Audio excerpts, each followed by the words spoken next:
Hello students, இப்போ நம்ம இதில் பார்க்க போகிறது 6ஆம் வகுப்பு கணிதம் முதல் பருவம். 2வது பாடம் பார்த்திங்கன்னா இயற்கணிதம் ஒரு அறிமுகம். எடுத்துக்காட்டு 2.1 பார்க்கலாம். கொஷின் பாருங்கள், என்ன கொடுத்துக்கிறாங்க. ஒரு தட்டில் சில முட்டைகள் உள்ளன. தட்டிலிருந்து 6 முட்டைகளை எடுத்து விட்டால் மீதம் 10 முட்டைகள் உள்ளன எனில் மொத்தம் எத்தனை முட்டைகள் தட்டில் இருந்திருக்கும்? என் படம் கொடுத்துருப்பாங்க. ஒரு தட்டில் சில முட்டைனா எவ்வளோ இருக்குன்னு நம்மளுக்கு தெரியாது, அதனால இது காலியாக அப்படியே விட்டுருங்க.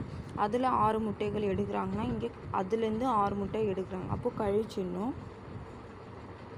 கழித்தல் 6 முட்டை எடுக்கிறாங்களா, அதனால 6 முட்டையோட படம் வரைஞ்சிக்கோங்க. 3 4 5 6 6 முட்டை எடுக்கிறாங்க எனில் அவங்களுக்கு எவ்வளோ கிடைக்கிறது? 10 முட்டைகள். மீதம் எவ்வளோ சொல்லுங்க? 10 முட்டைகள். அப்போது எனில் 10 முட்டைனா 1 2 3 4 5 6 7 8 9 10. அப்போ 10 முட்டைகள். அப்போ இங்கே என்ன இருக்கோ அதுதான் நம்ம கண்டுபிடிக்கணும். அப்போ இது என்னென்னு நம்ம இங்கே கீழே எழுதிக்கலாம். அப்போது தெரியாத எண்ணிக்கையில்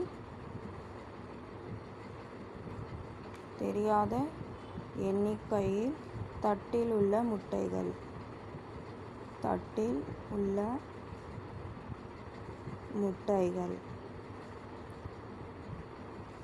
கழித்தல் அதுலேருந்து எவ்வளோ முட்டை எடுக்கிறோம்? 6. அப்போது 6 முட்டைகளை வெளியே எடுத்தல்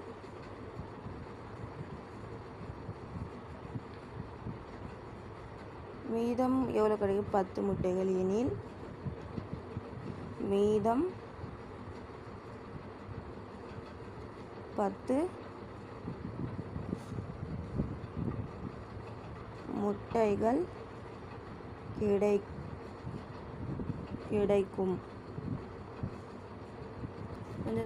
இதுக்கு இயற்கணித கூற்று எப்படி வரும்னு பாருங்கள்.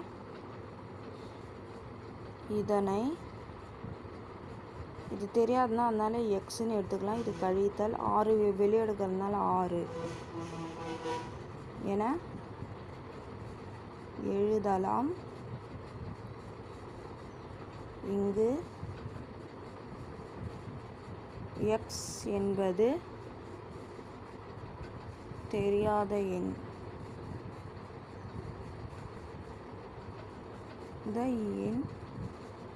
ஆகும்.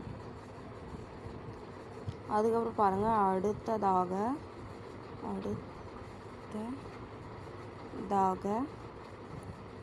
எக்ஸில் எம் மதிப்பை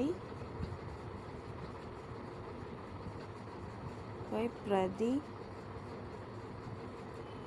இட்டால் எக்ஸ் கழித்தல் 6 ஆனது 10 தரும். எந்த நம்பர்லேருந்து நீங்கள் 6 கழிச்சிங்கன்னா உங்களுக்கு 10 வரும்னு சொல்கிறாங்க. அதுக்கு தான் கண்டுபிடிக்கணும். ஏன்னா அதுதான் கண்டுபிடிக்கலாம். அதனால் என்ன கண்டறியலாம்?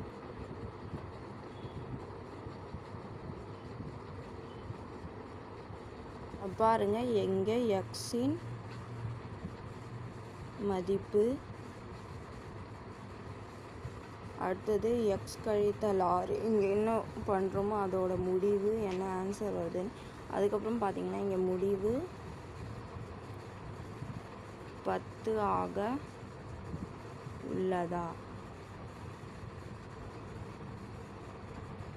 ஆம், இல்லை.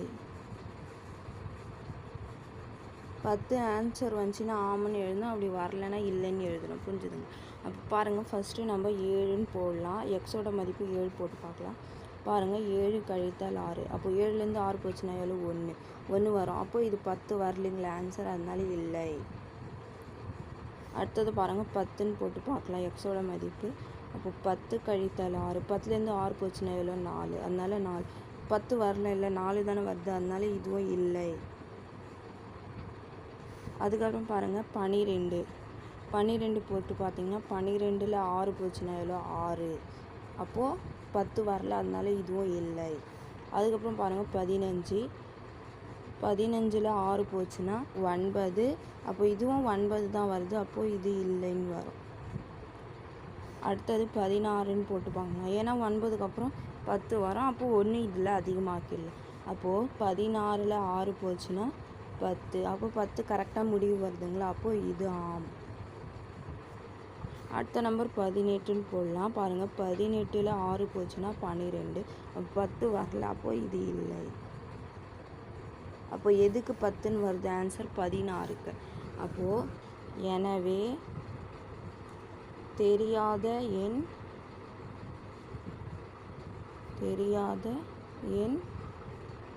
x ஆனது 16 ஆகும். புரிஞ்சுதுங்களா? அவ்வளோதான். இதுக்கு ஆன்சர் எடுத்துக்காட்டு முடிஞ்சிச்சு.